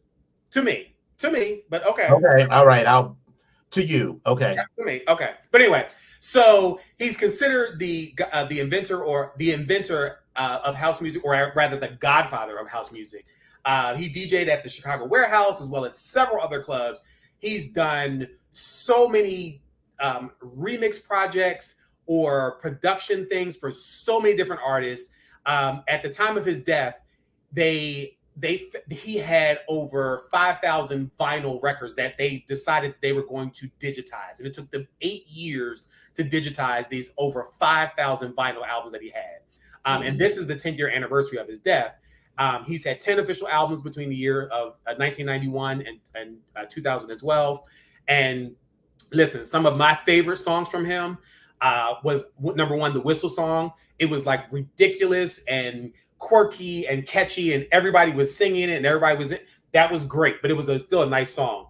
But maybe some of these remixes that he did were everything. So, "Move Your Body" by Marshall Jefferson for house music. Woo! "Back to Life," he did a remix for them by Soul to Soul. He did the remix for $1 Million Bill. I love that remix. It turns me every time it plays. But the worker was the "I'm Every Woman" remix that he did of Shaka Khan, of Whitney Houston singing Shaka Khan. When I tell you that motherfucker gets the party started. Yes, yes, yes. Listen, Frankie Knuckles definitely was one of my favorites. Definitely. Full show. All right, up next. Masters at Work. Baby, listen, let me tell you something. And I've said this all the time. Y'all heard me say this. I'm an old ballroom kid. And Masters at Work, they, as far as I'm concerned, they can't do no wrong. I did not know that was Louis Vega. Little is comprised of two different people, Little Louis Vega and Kenny Dope Gonzalez. In 1993, they did this New Yorican soul album that was a Latin jazz disco type of fusion thing. Some of the artists that they had on there were Roy Ayers, George Benson, Tito Puente. They've done tons of stuff. Like, once again, as DJs and as artists and as producers, they've done so many things for so many different people. They are 3-time Grammy nominees. They also have had 10 albums between 1993 and 2014. And some of my favorite songs by them, "Work." Of course. "The High," baby, listen. Well, one day I was listening to The High, and I was like, this is from Trading Places. Yeah. It just took me a really long, I mean, of course you heard the song, but then I was like, booyaka, booyaka, booyaka, ha. It was, I remember that moment, and I was like, oh, baby, you colors are so creative. Baby, listen, one of my all-time favorites, and I always know their music because it feels so choppy, but it feels so choppy that I want to dance to it. And the way they turned out "Love and Happiness" by India, whoo. Yes. And she hit that long ass note. And "Beautiful People" by Barbara Tucker. Beautiful people, beautiful people. And the remix for "I Get Lifted," there's one version called the Duck Beats. Wah, wah, wah, wah. Baby, listen, when I tell you, baby, that song could play for like 30 minutes. And it is. It'd be playing forever. You'd be like, wah, wah. You be like wanting to get off of the dance floor, but like, bitch, I can't get off of the dance floor. I cannot. Right, and you walking out. And then the moment the girls try to get off of the dance floor, they turn you with something else, and you're like, baby, I have never been so tired yet, so fulfilled as after a night at the Delta. And Cedric was just spinning back to back to back to back to back to back to back. And you'd be like, bitch, could you please stop playing good music? I really need a break. All night long. Oh, Steel Toe, you know what? Thank you. I remember that. I have that New Yorican Soul album, and I forgot about that remix of "Hate on Me." I did forget about that, but that was definitely another favorite. So thank you for that. Steel Toe, and Steel Toe and I have this, most of us, I think, in this age bracket, but in particular, this house music, there's certain songs that I like. Like, he knows that one of my favorites by Nina. So I was hanging out with Steel Toe. It's like the 90s or somewhere. I was hanging out with Steel Toe, and we were going back to his place because we were out partying or whatever. And I was dead sleep. When this song came on, baby, listen, I woke up out my sleep and I was like, That damn Sea Lion Woman by Nina Simone. Mm-hmm. I don't give a fuck what you say, whether it's house, jazz, hip hop. I don't give a fuck what you say. When I hear it, I'm gonna jump up. I love that fucking song. All right, next up, we have DJ Spin and DJ Charisma. They are both from Baltimore, and they're known for their remixes, like a lot of house music artists. And they got their start with Jasper Street Company and the Basement Boys. So you will know some of their most popular songs. Work It Out, the gospel. Work it out. Work it out. Work it out. No, she got a light bill too. Maybe got a gas bill too. Yes, so that one. And I remember, so there is a DJ called DJ Samaj out of Chicago. And you know how you're listening to a song, or you just like one of those long DJ mixes, like a 2-hour mix, right? And you like, wait a minute, bitch. Let me go back. Sorry. Oh, you posted that. No, it's all good. Sorry. Yeah. No, it's I, fine. That's totally fine.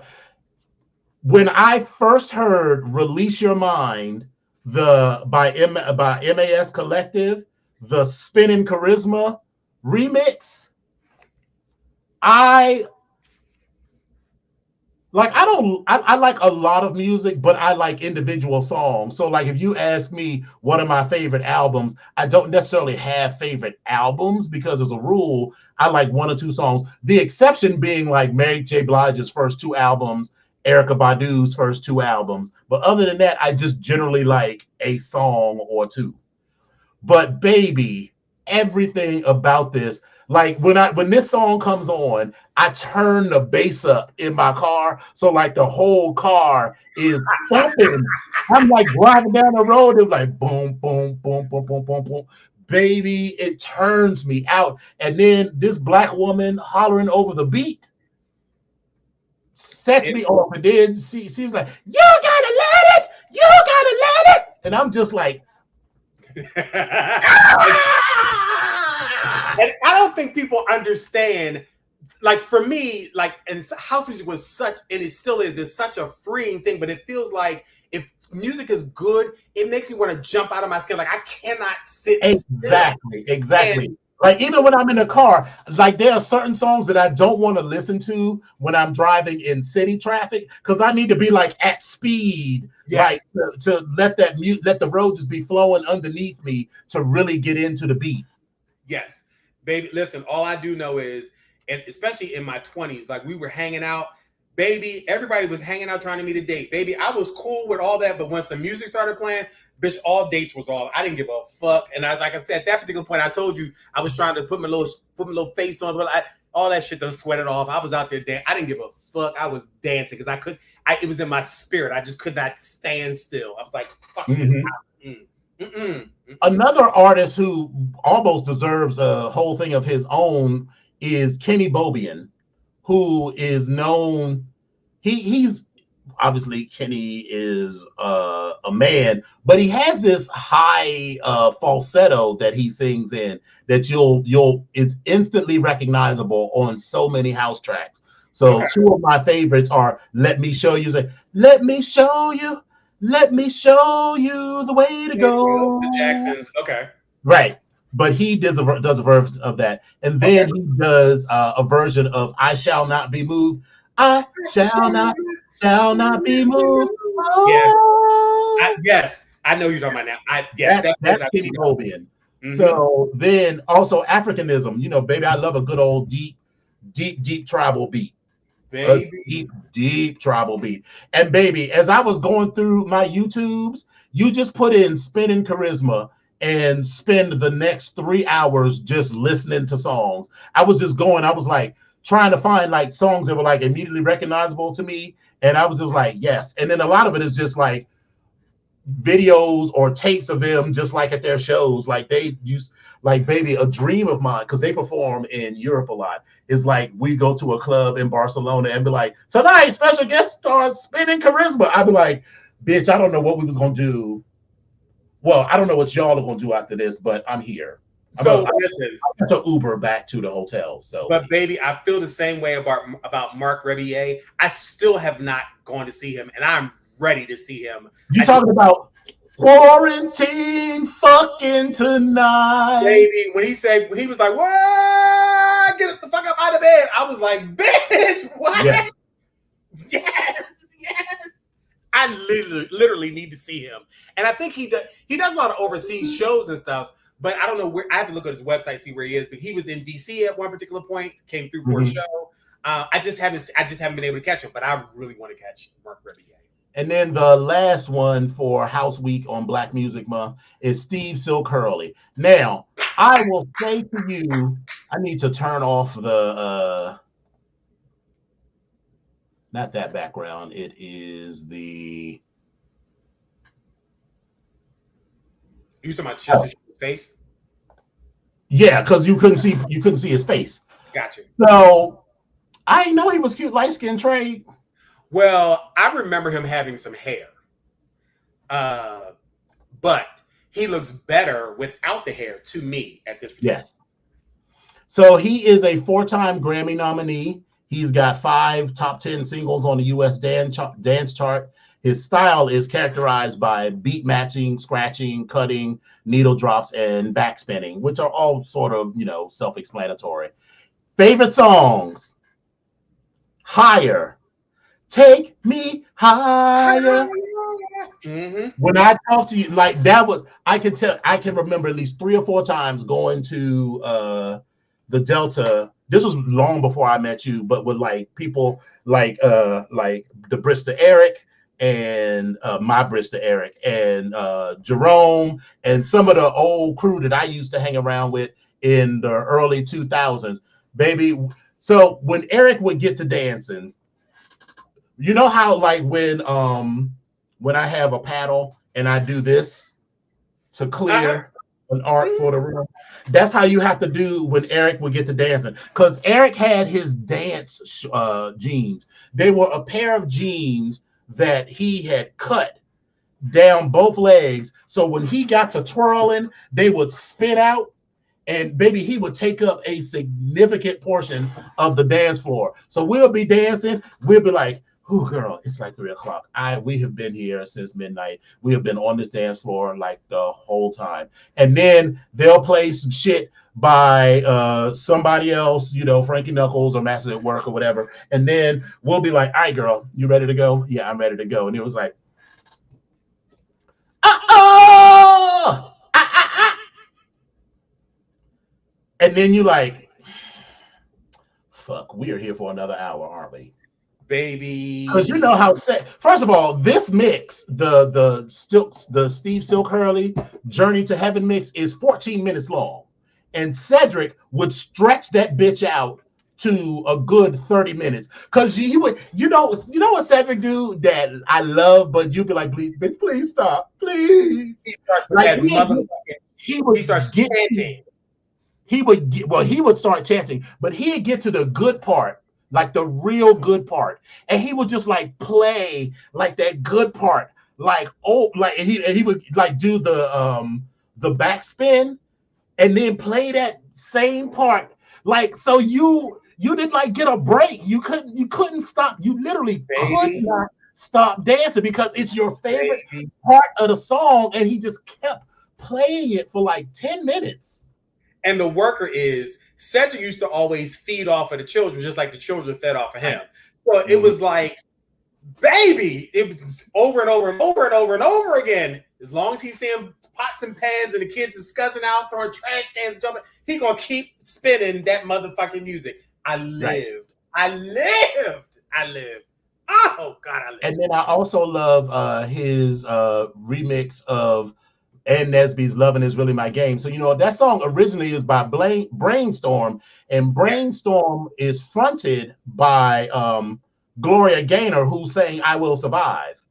So Brainstorm is the group that he did originally, and you know the song "I Can't Catch No Man." That's the song.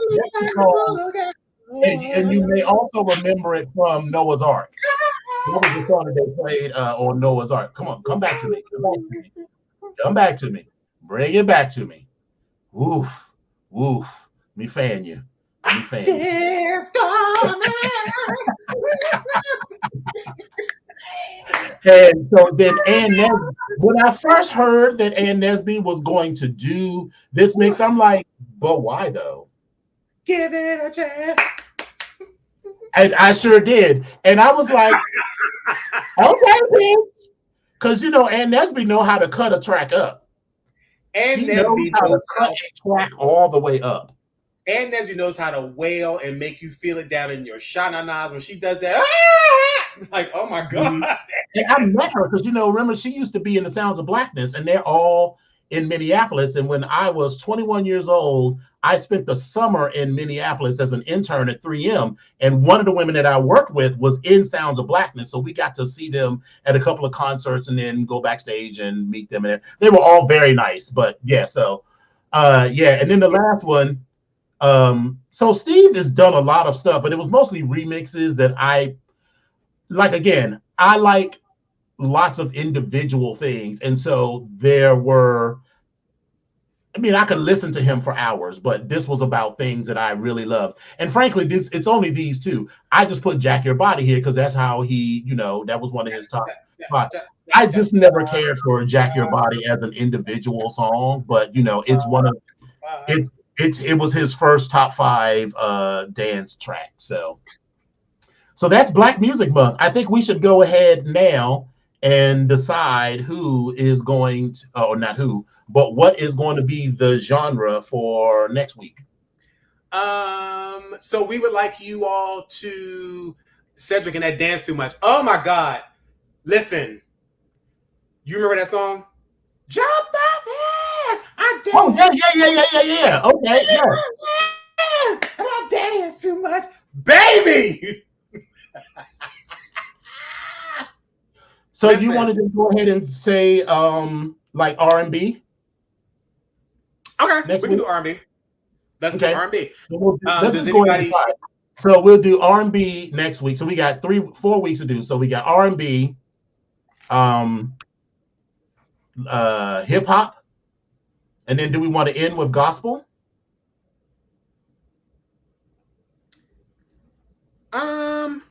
Okay, I'm cool with that. I mean, unless you got another suggestion, but you know, I like to plan ahead of time because then I can get started on my artist now, so I'm not doing it last minute. So house, we did tonight. So R&B, hip hop, and gospel. Unless there's another genre that we want to go into, like if we want to do jazz or if we want. I mean, I thought we could, but things that I felt like people that, like, I mean, I again, as with everything else, I have very particular taste in jazz. So I'm like, my artist would be Ella Fitzgerald and maybe like Big Maybelle.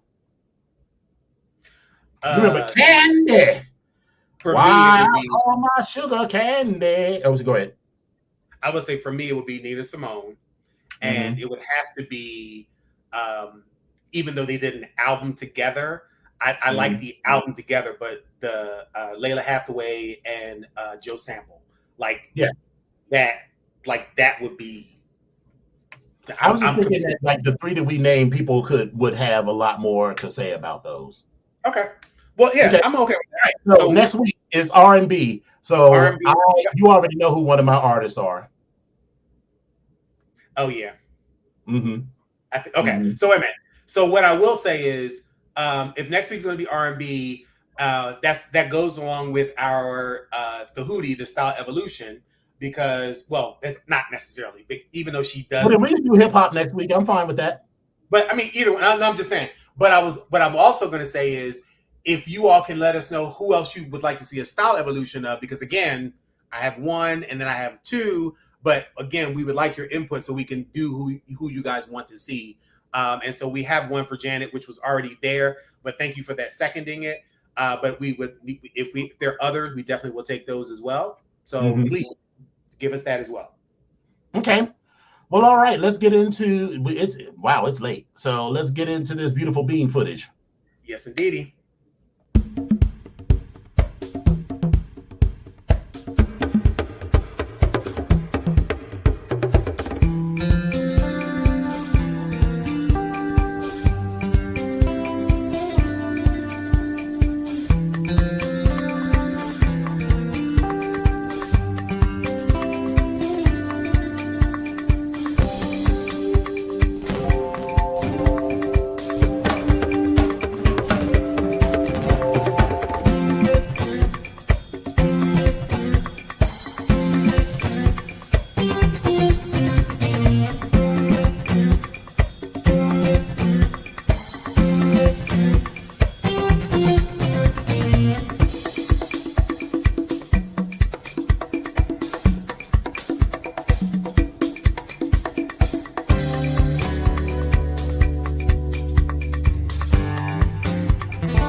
Grace said Mary J. Blige as for Style Evolution. That would be cute.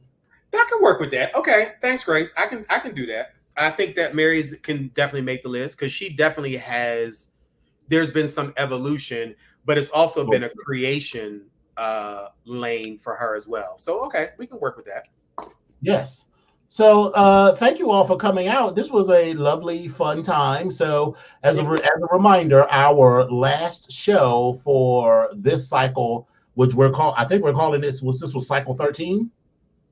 Something like that. I don't know what's I can't remember what's. Well, we've been doing the show since 2018, and we do 2 sets of shows a year. So this is 18, so that's 6. So by the end of this year, this would be cycle 12. So this was actually cycle 11. So this is America's Next Top Model, cycle 11. That's right.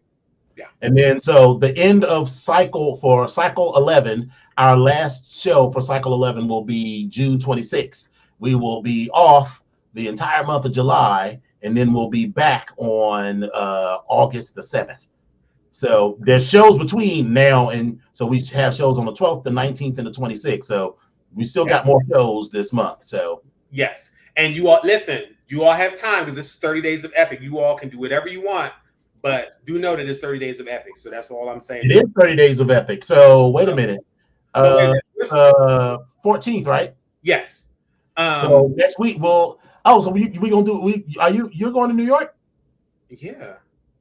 Yeah, we got to talk about that because we need to book a hotel. Or are you going with somebody else? I was going. Listen. We're going to do a flight attendant, turn and burn type of situation. Oh, so you're not staying the whole weekend? No. Nope. But we'll talk about that. Okay. Anyway, so we'll do something to celebrate while we're there. I got a cute little Mexican spot we can hit. Mexicans. Oh, and I found a cute little bodega that is as good or better. And it's not even a bodega; it's a little chain of no, but she gives. She's open 24 hours, baby. I got the best bacon, egg, and cheese. But do they have 2 different types of cheeses and 3 different types of onions? Even I don't even like onions like that. Yes, I gotta go ahead. All of that. Hold on. I gotta go ahead and represent Falanzi when he asked for those damn sweet Vidalia onions at motherfucking 4:00 in the goddamn morning at a bodega in New York City, and they had them. Of course. Oh my god! I gotta find the name of it, but Spill It Bread and Butter is the name of it. It's like 4 or 5 of them across the island, but they're open 24 hours. They got a little deli. You can get your little smoothies. You can get your ramen. You can get everything that you want at that spot. And baby, I got the best bacon, egg, and cheese on a croissant. And I asked him for extra cheese, and this motherfucker put like 12 slices of cheese on my shit. And I was not 12, but it was like a good 6, 7 slices. Like so much cheese that initially I was like, bitch, is this too much cheese? But then I was like, like, am I getting ready to choke on his cheese? Right. That's a beautifully done. Treasure House on Fire. Is this a series? Is this what I'm trying to understand what that is? Yeah, I don't know what is House on Fire.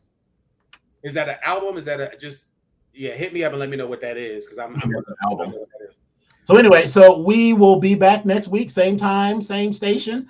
It's time for me to eat the last of this Greek-inspired salad with some chicken tenders and call it a night before I get on this train to go to Wilmington tomorrow. All righty. Well, I got some chili I'm ready to go play with. So we're going to see, the new reality show. Oh, a new reality show. I don't really watch reality show, but I'll check it out to see what it's giving. Okay. All right. Well, thank you all for coming out. God bless you. And good night. Good night. Yep. Bye.